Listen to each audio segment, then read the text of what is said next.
Cincinnati Bengals are expected to make a move tonight at defensive tackle with Sheldon Rankins expected to sign a deal.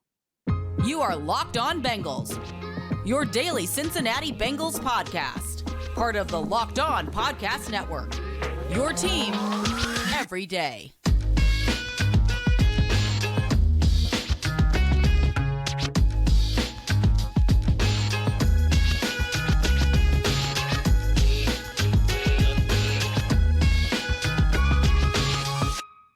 What up, Bengals fans, and welcome to another episode of the Locked On Bengals podcast. I'm your host, Jake Lisco. He's your host, James Rapine. We're here on Locked On Bengals on the Locked On Podcast Network, covering your team every day. You can find this podcast on YouTube and everywhere you get your podcasts, and just subscribe to become an everydayer. Don't miss an episode and make us your first listen for all the Bengals news and analysis you need every day. And today, James, we dive right into an expected deal that interrupted our attempt to record this podcast the first time.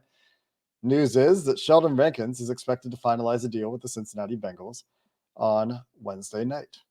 Huge. It's huge. It's someone that we've talked about a lot, someone that Joe Burrow got to know against the Houston Texans in that ugly loss at Paycor Stadium, because he had, I think it was 3 sacks off the top of my head. Yep. Rankins had 6 sacks this past year, and he's that interior pass rush, 3 tech, whatever you want, that is going to give you some of that interior pressure. And he's 29, almost 30. And so we don't have contract terms or anything like that, but we have 2 national people now saying that they expect the deal to get done. Aaron Wilson, who's been all over free agency, always is. Jeremy Fowler of ESPN as well. He was the first one to report it. So we expect it to get done. We don't know. It's fluid like free agency is, but this is really, really good news, because I do think Sheldon Rankins, BJ Hill, you have 2 pros as of right now, and who knows what else happens, right? Who else they go after, but landing a guy like Rankins, I think it's big for this defensive front. He gives them some juice in terms of a pass rusher that they haven't had. And he did have his best game of the year against the Bengals, and that surely impacted their decision-making. They saw him go crazy and be a bit of a game wrecker. I went back and looked at my tweets, and I talked about Rankins in that game. He single-handedly was blowing up plays for the Bengals in that game. He single-handedly helped in a big way to keep the Bengals off the scoreboard for a long time in that game and prevent them from getting there in the end. He had a monster game. Like you said, 9 total pressures according to PFF for those 3 sacks. And they haven't had that kind of juice as a penetrating, pressure-causing, chaos-inducing 3-tech since Larry Ogunjobi was in town. And they get a guy that I think stylistically very similar to Larry Ogunjobi, where you're going to put him out there to get upfield, to disrupt in the backfield, to get after the quarterback. And it's a kind of player that an undersized but quick, disruptive, powerful interior player in that Geno Atkins mold. Obviously, he's not Geno Atkins, that the Bengals have shied away from drafting for years. This is a guy that back when he was draft eligible in 2016, wanted the Bengals to make that move to draft him. The Bengals, I think, had interest in him a couple of years ago when he went to New York, along with several other free agents. Kenny Golladay going to another New York team, Carl Lawson going to a New York team.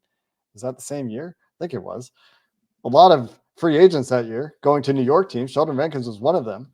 I had a tweet on that one as well from 2021 before he joined the New York Jets. And this time around, he becomes a free agent again. The Bengals break their mold, because the only thing that doesn't fit about this, and the only reason we didn't predict it, is because he's going to be 30 in April. And I think we knew they would have to break it one way or the other, defensive tackle wise, that it would be really hard for them to get the mid-20s, just because there weren't many of them out there. And in the ones that were even in their 28, 29, at some point you're going to have to. And this makes sense with the way the defensive tackle market went. I do think it's a good fit. I don't think it keeps them from adding more to this defensive front. We can get to that in a bit, but it does give them that pass rusher on the interior that can get some push, that can wreck games. Not all the time, right? There's a reason he's not an all-pro. We're not expecting that, but can he be a factor? Can he be someone that opposing quarterbacks have to be aware of? Absolutely. And that's why they were in on him a few years ago. You're exactly right. They were in on him. I think they wanted him He ended up going to the Jets. And last year we talked about him. He signs a 1-year deal with the Texans, and now he's probably going to cash in. Hopefully we do get some kind of contract terms before we're done recording. But regardless, if I had to guess, I'm going to guess 2 years again. I think it's another 2-year deal. I don't think they'll go super long with these deals, but I certainly could see 2 years. And what is he? He's probably going to get 10 million. He'll get that Noah Fant deal. 2 years, 21 million is my guess. Yeah, and the projection for Sheldon Rankins from Brad Spielberger, just since we're talking about it, is exactly 2 years, 10 million per year. 10. Okay. And even if there is a third year, if we're around the $10 million a year mark, what we're probably talking about, since this is the Cincinnati Bengals after all, they're certainly not guaranteeing third year salary. They're not even guaranteeing second year salary. That third year is likely effectively a team option anyway. Mm-hmm. And somebody is DMing me right now a potential contract, but not yet trustworthy enough to repeat on air. We'll wait for a solid source there. Andrew Russell, though, with a good stat. And this one we can talk about because this is a stat. This is a PFF stat. Sheldon Rankins last year, pass rush win rate, 14.6% was 10th among interior defensive linemen last year. And you talk about one thing this team needed was to improve their pass rush. So there remains this need for a nose tackle, for a run-stopping defensive tackle. And we'll see what happens with DJ Reader. He's still expected to go visit Detroit, and we'll see what goes on with the medicals there. And it doesn't necessarily sound great for the Bengals on the DJ Reader front. But regardless of what they did with DJ Reader, something that we would have liked to have seen, and what did we talk about in the what would we do free agency episodes, James, was to add additional firepower and additional pieces, not just one guy, to the defensive interior, where the Bengals are routinely using 3 and 4 players, and their depth remains an area that we would like to see them improve. Yeah, I think that's the next step. Who fits with Rankins? What fits? Let's roll with that projection-ish, because I think that's in the realm, and go from there. Let's go there next. Where does Sheldon Rankins fit? Is it Rankins, BJ Hill, and a rookie? Or are we thinking another veteran's coming down the pike? Let's get into that, and we will, coming up next.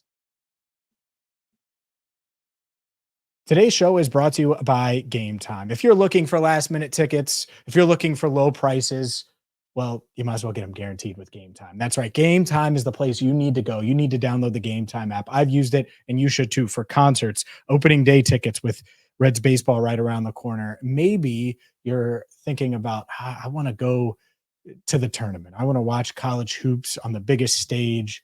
That's fine. Gametime has got you covered for that. Any live event you're thinking of, Gametime is going to have it. They have last-minute tickets, flash deals, zone deals, and free cancellation protection as well. And you can see the view right from your seat, so you know exactly what you're going to get when you show up. Get the Gametime app today and download it, create an account, use code LOCKEDON. You're going to get $20 off your first purchase. Terms apply. Again, create an account and redeem code LOCKEDON, LOCKEDON, for $20 off. Download Gametime today. Last-minute tickets, lowest price, guaranteed. So if Sheldon Rankins' deal gets done, we'll find out what it is. There's still this need, right? There's still this need for depth. There's still this need for a nose tackle. We'll see what happens with DJ Reader. Still expecting DJ Reader to go take that visit to the Detroit Lions. Who knows? Maybe by the time we record this episode, there's been, and you're listening to it, maybe something happens with DJ by then. We're flying by the seat of our pants. For those of you that follow us on Twitter, you saw me send out a screenshot where we were 10 minutes into our previous attempt to record this episode when the Rankins news broke. But James, what's next? What do you think we're looking at here for the Cincinnati Bengals? Is DJ Reader's potentially on a plane? And yeah, they've got BJ Hill, who can kind of be a little bit flexible on the interior, but you're not asking BJ Hill to be a nose tackle, and there's still an obvious need for depth. Yeah, I think that this deal still leaves the door open for DJ Reader. I also think DJ Reader is probably signing in Detroit. If I had to guess, I think he's going to get on the flight. He's going to get examined by Detroit Lions medical doctors, and if they give the thumbs up, I think he will become a Detroit Lion. That's the vibe. That's the feel. Doesn't mean it's going to happen. It doesn't mean DJ's agent just called me. I'm not saying that, but it just feels like the Bengals have their offer and now they're starting to pivot. They haven't fully pivoted because Rankins, Reeder, and Hill all fit together. That would actually be really nice, wouldn't it, Jake? I would take that all day long. So it still fits. If things go sour in Detroit, there's still a path for Reeder to return. And maybe not. Maybe it's as simple as the Bengals are going to make a full court press push right now to lock up Rankins and lock up Reeder before he goes to Detroit. I don't know exactly, but it does still fit. So I'm going to leave the door cracked for a DJ Reeder return. Mm-hmm. But after that, I wonder, like, are they spending huge money on Eric Armstead now? Is that the route they go? Are you rolling with Armstead and Rankins? I wonder. They could do that. What do you think about that? What do you think about that? Because to me, it doesn't feel like those two would be. You would want those two starting, and you would obviously start both of them. It feels like a three-way trade, potentially, right? You got DJ Reeder going to Detroit, you got Sheldon Rankins going to Cincinnati, and you got potentially Eric Armstead going four-way trade. Eric Armstead going to Houston and Malik Collins going back to San Francisco in a trade that actually happened earlier today. I wouldn't rule out Eric Armstead altogether, but I do think that this is probably the three tech that they're going to sign. The way that Armstead still comes to Cincinnati is if BJ Hill ends up being a cap casualty. That's the only way I can really see that playing out. I don't think that they would go with all three of those guys. That's three guys that are primarily three techs. Would they trade BJ Hill $7.5 million savings cap wise? You would have a little dead money, a little over $3 million in dead money. I do think in this market, he's valuable. Mm-hmm. Last year of his deal, heck, they traded Joe Mixon. Like, let's not rule it out here. It is crazy, especially for them. But could you see them trading BJ Hill and then going after Armstead? The idea of Armstead and Rankins together is quite tempting. I'm not going to lie to you. Yeah, I mean, that's a top end rotation. They're both guys that are aging and both have missed, Rankins missed a few games with injury last year. Armstead has some injury stuff in his history as well that you would have to check out. But putting those guys on the field with, say, Trey Hendrickson and a Miles Murphy who's taken a step on third down is a really good pass rushing quartet. I would also say that it could just be Rankins, Hill, and the return of DJ Reeder. Or maybe if they don't get it done with Reeder, it could be T.R. Tart, which, don't get me wrong, it would be a downgrade, but T.R. Tart's the guy that we've identified all along. If DJ departs, that the Bengals put in the waiver claim, he's 27, all these things that could make him a good fit, could be seen as an ascending player, even though he did not have an ascending kind of year last year. But I do think that Armstead is less likely now that if this deal with Rankins is done. Yeah, I'm looking up a message I had. Let me see here. All right. Where's defensive tackle? There we go. I said Rankins and Tart because I mentioned like all these other scenarios, and I know Armstead's at the top of the list for people. I think that's the fit. I think you keep BJ. I think you have Rankins, and you go get Tart. In the AAV, the average annual value of Rankins and Tart, maybe at least in year one, might equal what DJ Reeder gets from Detroit. I don't know. It's probably not. It's probably a little different. And by equal, I mean it's within a few $1 million. Because I think Tart and Rankins, let's say it is 2 years 20, and Tart's 3 years 22. Reeder's probably getting 15 from Detroit. So that's not crazy. Are you laughing? You think that's insane? Like, I think it will be in the ballpark. I was laughing because your definition of equal was like plus or minus $2 million. That's what I was just chuckling. That's Nick Scott money, dude. Yeah, no, I know. It's close. Yeah, it'll be similar. It's close. And what have we talked about all along this off? It's like, well, they could certainly go the 2021 route. Right. And that would be kind of the mindset here. And I think if you could have T.R. Tart, Sheldon Rankins, and BJ Hill, you're feeling really darn good. And yet Hill's in the last year of his deal. You could certainly draft someone early if you like a defensive tackle, whatever type of defensive tackle. If you like him early, you could take him, and you would be able to give that guy some time to develop with some quality vets around him. Yeah, and that would be a fine direction to go. And that would be, like you said, very, very much like the approach they took at corner in 2021, where they would Chidobe Awuzie, Mike Hilton instead of William Jackson, right? That was the decision at the time. And instead of the bigger money for the Yep. one guy who didn't end up working out, they went less money for two guys, and they took a swing at the difference is, youth there would be the big difference. Although T.R. Tart would fit the younger second contract profile that they tried to get done with Rankins 3 years ago. But nonetheless, the general idea holds up there. It does. And I think if I had to make the prediction, I think that's the route they go. And we've talked about it, the waiver claim on T.R. Tart, the interest in the past. You look to me, he's clearly the best nose tackle available, not named DJ Reader. And so this could be them pivoting, getting Sheldon Rankins done, zeroing in on T.R. Tart potentially, knowing that DJ Reader is very well being pursued by the Lions and could very well sign with Detroit in the next 24 hours.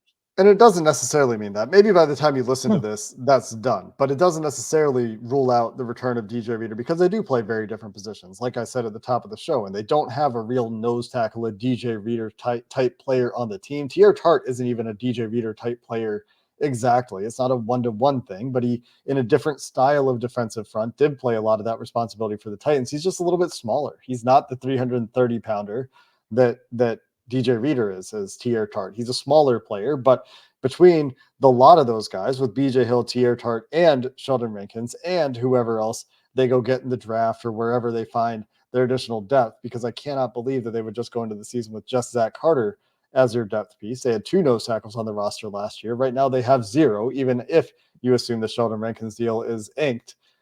They still need to add some pieces there for that role, and I think they will. T.R. Tart could be one of them, but they'll have another. They've had 2 nose tackles on this team for 3 years, 4 years, like the entire time DJ Reader's been in Cincinnati. There's been a Josh Chupo or someone else when they had to go to the and they streets might bring back. They might bring Josh Chupo back. Would not shock me. They might, and that would be okay depth. He wasn't as good last year, but you get the idea. The point is that I wouldn't rule out the return of DJ Reader yet. There's a chance that the money is just too different and he goes to Detroit and he passes their medicals, and that's that. There's a chance that the Bengals push this thing over the finish line before he gets on the plane. I think we said that in this version of this recording of this episode, since we tried it earlier, and I know we talked about it then. But if the money is too different, the money's going to talk. And that's why he's going to Detroit to get checked out.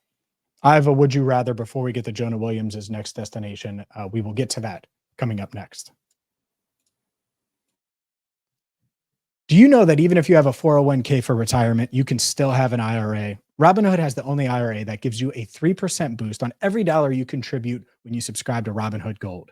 But get this, now through April 30th, Robinhood is even boosting every single dollar you transfer in from other retirement accounts with a 3% match. That's right, no cap on the 3% match. Robinhood Gold gets you the most for your retirement thanks to their IRA with a 3% match. This offer is good through April 30th. Get started at robinhood.com/boost. Subscription fees apply. Now for some legal info. Investing involves risk, including loss. Limitations apply to IRAs and 401ks. 3% match requires Robinhood Gold for 1 year from the date of first 3% match. Must keep Robinhood IRA for 5 years. The 3% matching on transfers is subject to terms and conditions. Robinhood IRA available to U.S. customers in good standing. Robinhood Financial LLC member SIPC is a registered brokered dealer.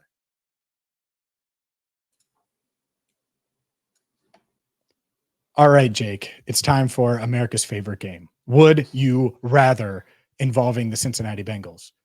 Would you rather the Bengals tell Sheldon Rankins to get the heck out of Cincinnati, stop pursuing T.R. Tart, assuming that they are, and we don't know, and re-sign DJ Reader? Or would you rather have Tart and Rankins? Let's assume that together the AAV is $18 million for Rankins and Tart, $15 million for Reader, 3 years for all of them, or 2 years for all of them. Let's pretend that that's the same, even though I do think Tart would get 3 and the other guys would probably get 2 in the Bengals' mind. So I only get 2 players, or 2 players versus 1 player. There's no second player in the DJ Reader side of things. No, because it's the money will be so similar. Yeah. Which one would you rather them do?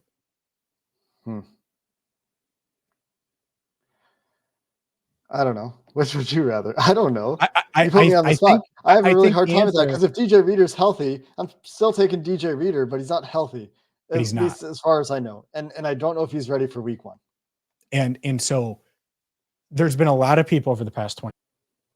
There's been a lot of talk about DJ, his future, all of those things over the past 24 hours, especially with the speculation with Detroit and the not just speculation, but the very real possibility that he goes there. And it's much deeper than just paying DJ what he wants because of the injury. It's really challenging to do that. Do I have doubts about DJ? No, not the person, not the human. You know who else I didn't have doubts about? Geno Atkins, AJ Green. Like I love these dudes. And I always think that the greatness is going to continue. And I think DJ is still going to be really, really good. But I also think that the Bengals could look at it and say, all right, maybe let's sacrifice a little bit of beef to get more pass rush. And if we have to be a little thinner, and they can still address that in the draft or address it down the line, but we have more juice up the middle, that might be worth the trade-off. So I do wonder. Plus, they could also get younger, the 2-for-1, all of those things. I just think it's a much closer conversation given the injury of DJ. I would much rather the premium player, but because of the injury, because of the money, and you could get 2-for-1, I do think that that's a debate. And I wonder if the Bengals are pivoting with Rankins here, or if it is, like you said, just a scenario where Reader comes back and he's the perfect fit, because he's still the perfect fit. So I had to throw that would you rather out there because it's just an interesting dynamic. That's all. It's also kind of an impossible would you rather, because if it was DJ Reader, I would still expect them to go sign somebody, right? Like, even if it is just Josh Tupou, there will be another player to go along with it. So if it's like DJ Reader and Josh Tupou versus Sheldon Rankins and Tier Tart, it's not like that changes the calculus at all. But who knows what that other player would be. And it could, like you said, it could be DJ Reader and Sheldon Rankins by the time somebody is listening to this episode and we've gone through the would you rather. Yep. Before we get the Jonah, no, let's just get the Jonah. I was trying to think if there's anything else. Jonah Williams, 2 years, $30 million going to Arizona. Not shocked at all. Around $15 million per year. Not shocked by that. I think that he's lucky in some ways, because if he plays well in Arizona, he's going to get paid again relatively quickly. But going to play right tackle in Arizona. So I think, I would imagine that Paris Johnson's going to move over to left tackle. Yeah, and either way, there are 2 tackles now for the Arizona Cardinals that have played left and right tackle in the last 2 years. Just that Paris Johnson, who did it at Ohio State, did it at the collegiate level. Paris Johnson, also of my alma mater, Princeton High School, playing for the Cardinals. So 2 guys who played their football in Cincinnati at some point playing tackle for the Cardinals. They're probably going to pick Marvin Harrison Jr. at 4th overall. They might pick a tackle or an offensive lineman at the back of the first round, where they have a second first-round pick. Probably cross off any thoughts of trading T for the Arizona Cardinals second first-round pick if you had them at this point. There's very little pressure for them to go offensive tackle with their early first-round pick at this point. And good landing spot for Jonah, $15 million a year reportedly. Pretty solid money for him, right on the Brad Spielberger projection for his contract, for both the annual per year and the guarantees that have been reported so far. And he would technically be a qualifying compensatory free agent. He would line up as a 4th-round value for the Bengals, but with this Sheldon Rankins move imminent, the Bengals are not going to get any comp picks next year. They're going to probably have to continue signing some external guys to fill out their roster. They don't have the internal guys to keep. They're not going to lose enough external guys for money, although Tyler Boyd apparently has had some discussion with the Steelers around going to Pittsburgh, where he's from, for his potential last hurrah in the NFL. So, things could still change a little bit as far as what the Bengals do in the compensatory formula. But I would say that the compensatory pick thing is a very much afterthought at this point. Just wanted to throw that out there for Jonah Williams. And the Bengals still need a right tackle, James. That's the other part of this. Not that Jonah's return was ever likely, but with Jonah off the market, that leaves Trent Brown and Mekhi Becton as the top 2 guys on our tier list of right tackles that are available in free agency. And then you go down the list quite a ways, and you get to some of the journeymen who have played both sides of the line of scrimmage, guys like Cam Fleming, Cornelius Lucas, Joshua Nijman, and besides that, it's mostly left tackles. You would probably be asking to change position, or the 43-year-old Jason Peters, who I can't no imagine chance. that the Bengals would be interested in at his age, but the Bengals do still need a right tackle. Yeah, I think Mekhi Becton has been the favorites here. And we do have terms now, according to Mike Garafolo. 2 years, $26 million on Sheldon Rankins, a little bit higher than we estimated, but that was the defensive tackle market. And so not shocked at all. But yeah, former first rounder is headed to Cincinnati, 2 years, $26 million. I still like it. Is that, it doesn't say up to, obviously we'll have to see what the exact terms of the contract are. Either way, if it's 13, if it's 10, you're right. That is what the defensive tackle market is this year. We're seeing across the board defensive tackles get about 2 million more per year than expected. And that was at the low end. 2 years, 26. I mean, that's just in line with Geno Stone. I think getting slightly more than expected on a percentage basis. It's probably still like 10% more per year or so, maybe 15% more per year or so than you would have thought. But that's, I think, a product of the expanded salary cap. And if that is the number, I would expect the first year cap hit to be somewhere around 7 million or so. The Bengals would still have plenty of money to play with in terms of cap space. We've been keeping that up to date in the free agency sheet as well, where you can see our tier list and the remaining free agents and the Bengals remaining cap space. Once we get details on the Sheldon Rankins contract, that'll be thrown in there as well. But the fact that we have terms now, you can probably feel pretty good. According to Mike Garafolo's tweet, that is an agreed to contract with Rankins, 2 years, 26 million. And I thought it would get done as we were recording a little later, like I said, a little more than we estimated. That's fine. You have to do it. And now I'm wondering about DJ. And I do think it's weird. Our Locked On Bengals insiders on Subtext, by the way, was it subtext.com/LockedOnBengals? And they're not done. We'll see what else they do defensive tackle wise. I also think they might not be done at safety. That's the thing that our Locked On Bengals Subtext subscribers certainly know, and part of the insiders club. So we'll see there. I don't know if it's true. I've heard a lot of rumblings from multiple different people. So we'll see, but keep an eye on that. And that's why you should keep it locked on Locked On Bengals. And if we get more big news, of course, we will be back here on Locked On Bengals. If there's something we need to talk about, we will get that information to you and the analysis and reaction to you as quickly as we can. But until then, thanks for listening to this episode of the Locked On Bengals podcast. Hoo day, and have a good one.